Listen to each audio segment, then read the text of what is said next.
Welcome to my YouTube channel. For today's vlog, excited na ako. Excited na ba kayo? Kasi December 1 na. So, start na ng December 1. So, kung solid kayo na subscribers ko, lagi na tayo, taon-taon tayo gumagawa ng Vlogmas. So, nag-start tayo ng Vlogmas 2021. So, ipapakita ko sa inyo yung mga nagdaang Vlogmas. So, since 2021. So, ngayon, Vlogmas 2025 tayo, day 1. So, hopefully, makompleto natin yung ating Vlogmas to 2025 sa buong December 25. So, abangan nyo, marami akong ipapakita. Again, last year, sinare ko sa inyo yung mga pasalubong, yung mga napamili ko kasi pauwi ako ng Pilipinas. Ayun nga, pauwi na naman ako ng Pilipinas, kaya marami tayong ganap na mangyayari itong month na to. Kasi basta excited na akong ipakita sa inyo lahat ng mga bibilin ko ulit. So, sana panoorin nyo yung aking Vlogmas 2025, mga ka-solid parts. Thank you for watching.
Hello mga ka-solid parts! Welcome to my YouTube channel. For today's vlog, ayan, nakikita niyo yung bag.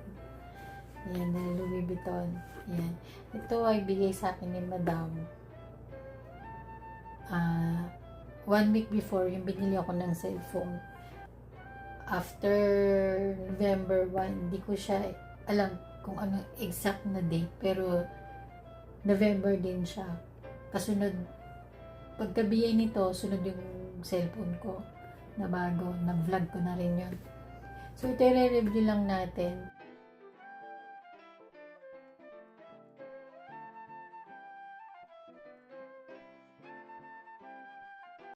So, ilalagay ko na lang yung full name niya dyan sa video. So, i-review lang natin. Nagulat ako nang binigay ito ni Madam sa akin. Kasi syempre, di ba, first time ko magkaroon ng bag na ganito. So, ang wala lang dito, yung ano niya, yung pang shoulder na strap. Yung ito lang. Ayoko din naman na may naka ano lang sa shoulder. Talagang yung gusto ko pa body, yung pa body bag pa. So, ayan. Papakita ko lang sa inyo yung loob niya. So, yung, hindi ako marunong mag-review. Yun lang, pinapakita ko lang, ito yung bigay ni madam. So, ayan siya, madali siyang buksan. Kasi, hindi siya, yung lock ba na ano, ito lang yung lock niya. Tapos, ayan, meron siyang, open siya sa loob. Tapos, may isa siyang compartment sa loob. Yan. May lagayan siya dyan. Tapos, sa likod, may lagayan siyang maliit compartment din. So, nagulat ako nung binigay ito ni madam. Pero tinanong niya ako kung okay lang daw sa akin yung na nagamit niya na. Sabi ko, ano naman, tatanggi pa ba ako Louis Vuitton? So, nagulat ako nung binigay niya to. Sabi ko kanan, seryoso? Wala pa siyang kagas-gas. Kasi bago pati, wala pa tong 1 year.